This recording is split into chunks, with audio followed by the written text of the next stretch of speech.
Jangan lupa subscribe, like, dan share. Oke.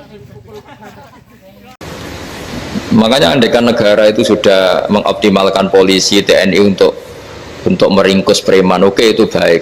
Tapi ya lebih awet lagi kalau itu ditopang apa?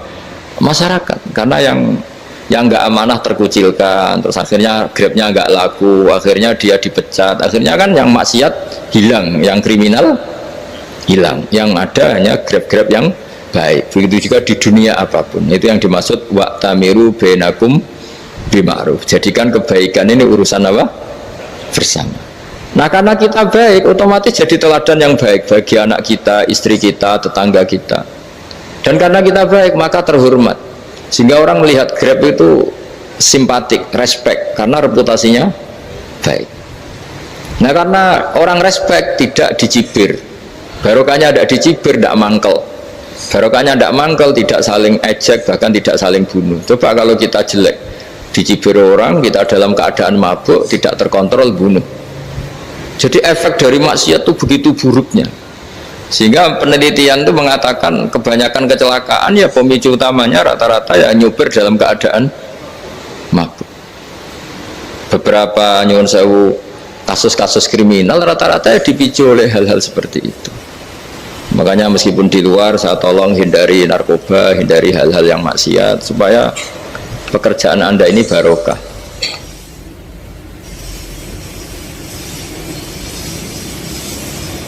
Kemudian yang terakhir saya beri ijazah tentang Al-Fatihah ya, karena ini surat yang populer.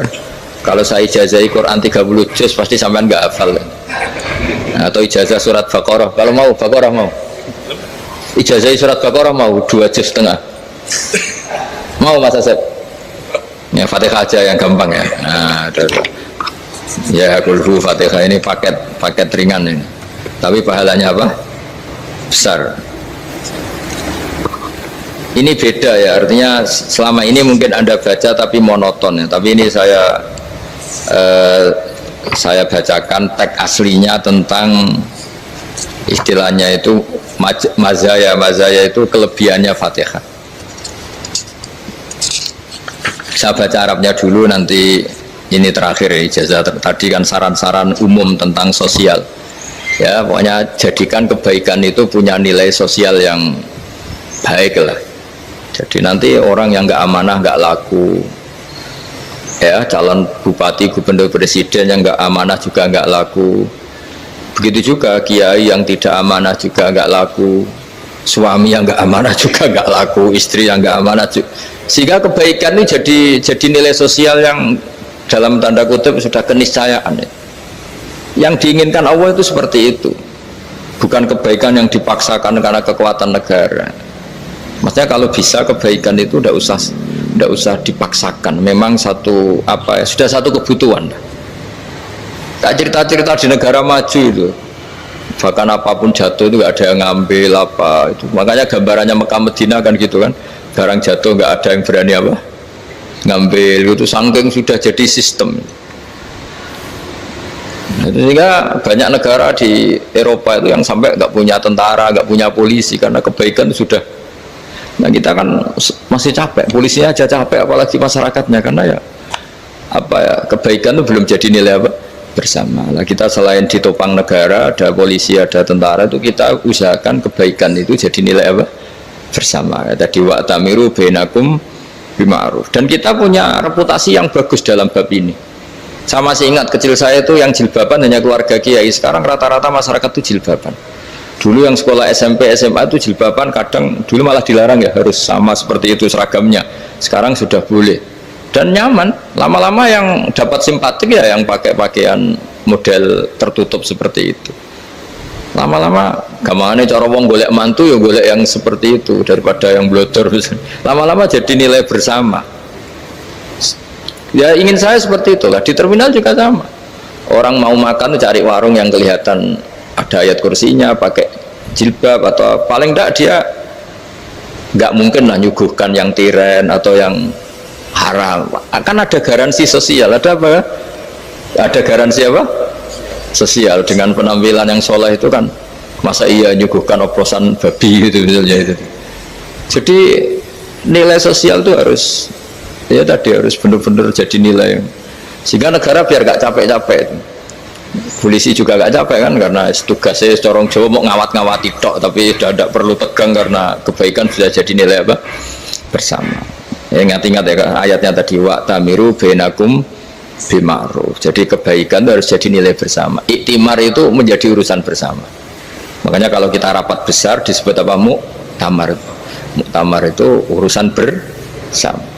Ya tadi imamnya sholat juga menopang Gojek karena nggak lama-lama nopang Grab, nopang Kernet, nopang penjaga Indomaret, penjaga bensin, pom bensin.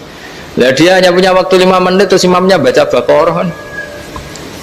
Iya imamnya mursyid, mungkin dia tambah lama tambah dapat aplaus dari muhibbinnya, tapi makmumnya dia tambah lama tambah dapat penghormatan dari pecintanya, tapi kitanya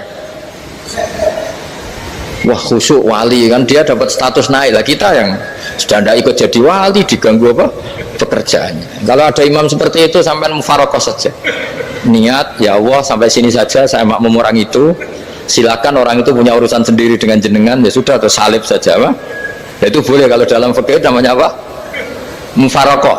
Mufarokoh itu niat, tapi kamu jangan langsung selonong mufarokoh, niat dulu pamit sama Allah bahwa sekarang mau mufarokoh.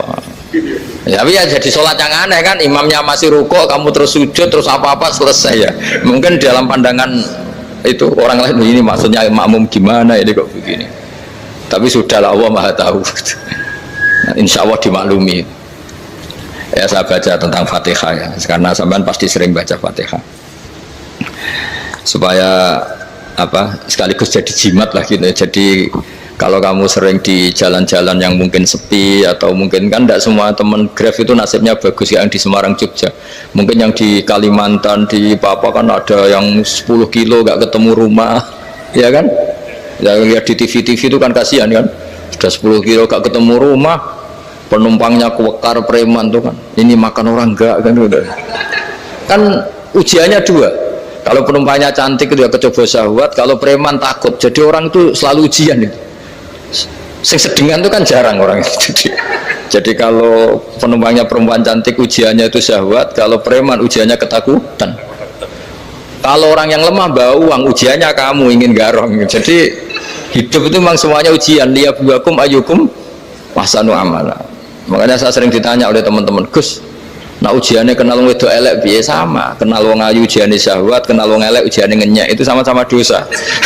Syahwat ya dosa, ngenyek juga dosa. Wah elek keriting untune metu ya dosa, ngomong gitu. Kadang-kadang orang berpikir enak kancanan wong elek gak dosa. Kata siapa? Kancanan wong elek itu ya dosa karena bawaannya ngenyek. Ngenyek itu menyepelekan itu. Makanya saya itu ya nggak mau berteman sampean. Nanti kan bawaannya ngenyek atau seneng ya tidak tahu. Ya sudah ada takdir saja, kalau ketemu ya tak ulang ngaji gitu. Tapi ini ngaji terakhir, setelah ini ngaji biasa aja, tidak usah resmi gini. Ngaji kok resmi aneh. Pokoknya nanti suatu saat kalau pandemi sudah berlalu saya akan ngaji Rebona, ini ngaji. Ini ngaji yang kurang bagus karena ngatur kiai kurang berkah ini. Nanti tapi ya lumayan lah masih mau ngaji. Ngaji kok tanggal ini jam ini. Sekarang suatu saat kamu tak panggil, Mas Wahyu datang ke sini jam ini, tidak mesti bisa. Mungkin pas ada acara apa, oh, maaf ke sini pas ngecek pas apa. Gitu. Jadi ya sudah, tapi tak maafkan, enggak apa-apa. Takdir ya. Tak bacakan supaya sampean tahu keramatnya Bismillah. Nah sebelum saya bacakan Bismillah Fatihah, tak beritahu tentang ilmu tafsirnya karena ini penting sekali. Fatihah itu dawuhnya Allah, tentu itu dawuhnya Allah. Saya ulang lagi, itu kalam Allah. Tapi yang sudah diberikan kesampaian ke kita semua, sehingga seakan-akan itu menjadi dawuhnya kita ke Allah. Jangan salah loh ya, Fatihah itu dawuh Allah, tapi sudah diberikan ke kita, sehingga posisi kita itu yang punya itu. Nah kenapa ini perlu dijelaskan? Karena nanti ada kalimat iyyaka na'budu wa iyyaka nasta'in. Kalau itu masih kalam Allah, berarti Allah ngomong ke kamu, ngendikan ke kamu, kepadamu aku menyembah. Masa Allah menyembah kamu? Nah sehingga ilmu tafsir itu menyelesaikan itu dulu ya. Saya ulang lagi ya, sebelum sampean sering baca Fatihah, aku yakin ya sering baca, tapi barokahnya tidak paham itu tidak pernah janggal. Enggak paham itu ya penting supaya tidak iskal, tidak janggal. Sebetulnya di kalimat itu ada yang janggal. Kalau Fatihah itu kalimatnya Allah atau kalam Allah, bagaimana dengan kata-kata iyyaka na'budu? Masa Allah ngendikan ke kita, kepadamu kami menyembah? Masa Allah menyembah kita? Maka penyelesaiannya secara ilmu tafsir gimana? Semua ulama mengatakan, bukan satu dua, semuanya mengatakan di Fatihah itu semuanya diberi kawalan kalimat. Saya ulang lagi ya, di Fatihah itu semuanya diberi awalan kalimat qulu, katakan wahai hambaku begini. Ya, katakan wahai hambaku begini. Nah, begini ini pelajaran dari Allah yang sudah diberikan ke kita. Terus kita mengatakan bismillahirrahmanirrahim, alhamdulillahirabbil, termasuk kita mengatakan iyyaka na'budu wa iyyaka nasta'in. Jangan bayangkan Allah ngendikan ke kita. Kalau Allah ngendikan kita berarti gini, hei wahyu ihdinas siratal mustaqim, tunjukkan saya jalan yang benar. Nah nanti kamu terus, ya Allah, Anda aja minta tolong saya minta tolong siapa, kan jadi panjang kan. Ya, saya ulang lagi ya, jadi itu di ulumul Quran diterangkan gimana sebelum baca Fatihah ya. Fatihah itu kalamullah, ngendikannya Allah, tapi yang sudah diajarkan ke kita dan sudah milik kita, sehingga kalimat itu menjadi milik kita. Tapi ya kalamullah, tetap kalamullah, tapi sudah menjadi milik kita. Udah paham ya? Ya pinter nah. Ya, karena kalau tanpa penjelasan seperti ini Anda akan iskal. Bagaimana Allah, iskal itu janggal, bagaimana Allah mengatakan iya karena butuh, kan jadi aneh kan? Ya, jadi tak jelaskan secara ilmiah ya. Jadi kata ulama-ulama tafsir, ayat-ayat Quran seperti ini sebetulnya dimulai dari qulu apa? Meskipun nggak dilafatkan. Itu kan sama dengan qul huwallahu ahad Muhammad, katakan kalau Tuhan itu satu. Ya namanya Quran itu kan kalam Allah, membina nabinya, membina umatnya. Makanya dikatakan atau enggak, di sini tersembunyi kata qulu, katakan. Ya. Jadi ya ibarat apa itu? Kamu ngajari anak kamu lah. Le, panggil jenengan bapak kulo. Itu maksudnya anak itu, kalimat itu kalimat kamu, tapi kamu ajarkan ke anak kamu. Terus anak kamu bilang, Pak jenengan bapak kulo. Nah ketika kamu mengatakan jenengan, bukan kamu mengatakan jenengan anakku, berarti anakmu itu bapakmu, kan lucu kan. Anak kamu ajari jenengan bapak kulo, kamu engkau bapak saya. Terus anak kamu mengulang, jenengan atau kamu bapak saya. Berarti itu kalimat yang kamu ajarkan, tapi sekarang sudah milik anak kamu. Kalau itu kalimat kamu kan lucu, masa anak kamu bilang bapak.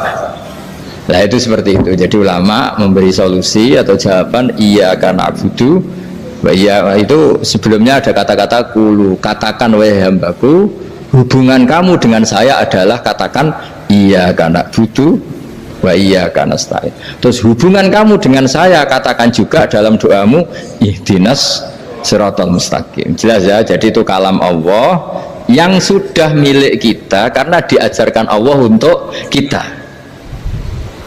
Dong ya?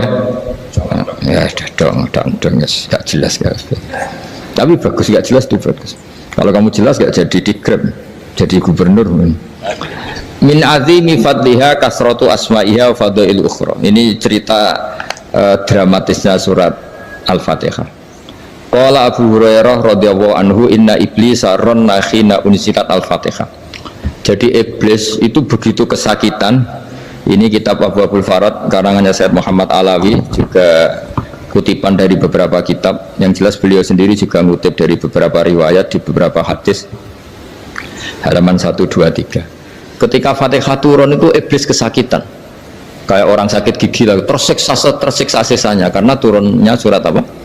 Al-Fatihah. Artinya kalau Anda baca Fatihah dijiwai, maka Anda melemahkan setan, melemahkan iblis.